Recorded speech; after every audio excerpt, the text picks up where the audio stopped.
So, Paula, you say that you are worried that this sex addiction label might be used to justify someone's awful behaviour, quite frankly.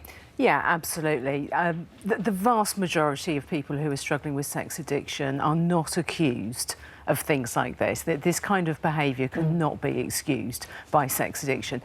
He may be a sex addict, he may not, we don't know that. That's obviously up to the experts in Arizona to decide that. But even if that is the case, that doesn't make this okay. No. In the same way as someone who's struggling with alcoholism needs to get treatment, it doesn't make it okay to get into a car and drive. Is it easy for someone like him to hide behind, and he hasn't admitted that he's a sex addict, Indeed. we have to say that, although his brother has said that he's obviously a very sick man. Does that enable, by using the term sex addict, enable essentially a 1960s misogynist, a guy who abuses his power to put an acceptable label on it? Well, potentially it does, yes. And I think it's a common misunderstanding amongst addictions anyway, that actually it excuses behaviour. It means that you're not actually in control of what you do. But of course, ultimately, you do control what you do. It is up to you to make the decisions about what is right and what is wrong. People with addictions may struggle more with those decision-making processes, but ultimately it is still their responsibility. And I think it does such a disservice for the thousands of people out there who are genuinely struggling with sexual porn addiction to have this kind of a person talking about it, because it leaves the rest of the population thinking, well, that's what a sex addict is like, and it just drives it even more into shame and secrecy, which ultimately is what fuels addiction. Well, one of those people that struggled with sex addiction is sat here with us now. Colin, it's really lovely to have you here today. So 48, construction worker from Essex, second marriage. You said very happy in your married life, great sex life. So therefore, it begs the question, what happened? How did it manifest itself then? Really, it's... I went and got therapy and treatment for what I was kind of dealing with, but it really, my problem stemmed back to my childhood and was bullying. Right. And it manifested itself in, I think, in sex addiction, as well as other things. And one of the things that I kind of craved was attention. Right. And sexual attention was something that I found that I could get. I was actually monogamous in my relationship. I never physically cheated on what was my wife at the time, but I did mentally cheat.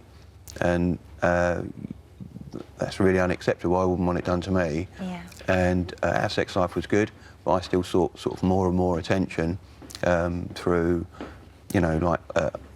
porn and conversations with other women and things. Sexting. Sexting, yeah, sexting. I mean, unfortunately now, because of today's age, with social media, it's very, very easy. At the time, I was quite a confident guy, and attention was kind of easy to come by. It's a very different kind of addiction to drink and drugs, which are the key ones that people associate with. Yeah. If you are a drug or a drink addict, there's physical and visual signs to you that people close to you will pick up on.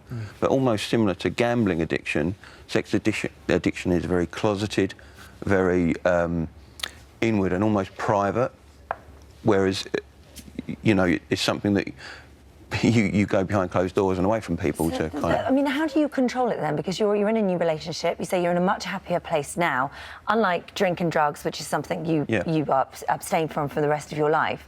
I presume you've gone on to have a healthy sex life. I've got a very, very good relationship. I'm very lucky, actually. My partner, Charlotte Rose, is a sexual trainer. You guys have met her. Oh, okay. And really being able to talk openly and honestly about how, about how I'm feeling and what's going on both physically and emotionally is really the key. Yeah. Ultimately, sex addiction isn't about sex. In the same way as someone who's got a chronic overeating problem, it's not about food, it's not about hunger, it's not about appetite, it's not about desire.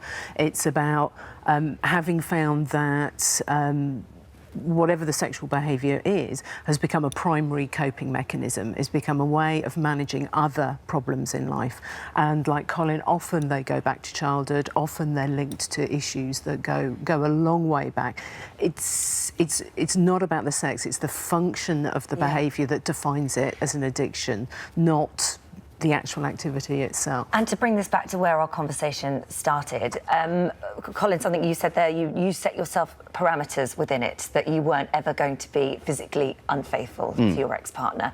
You said earlier on that the difference between sex addiction and possibly what's happening with Harvey Weinstein at the moment is that sex addicts have an element of control, and that they do set these parameters. Well, everybody will set some parameters, and of course they're going to vary from individual to individual. Unfortunately, one of the characteristics of addiction is that behaviour often escalates. So you gradually start moving those boundaries, those moral boundaries, more and more and more. But the percentage of people that actually go on to offending or being accused of things that, like Harvey Weinstein has been, are absolutely tiny. And of course the reality is there may be people with sex addiction who also offend, but that doesn't by any means mean that all of them offend. And also, of course, there are lots of sex offenders who aren't sex addicts. So this may be a predatory man who is doing this for reasons of power and because of his celebrity status and so on and so forth, and because of misogyny. Or he may be a sex addict, or he may be both, of course. And that we don't know.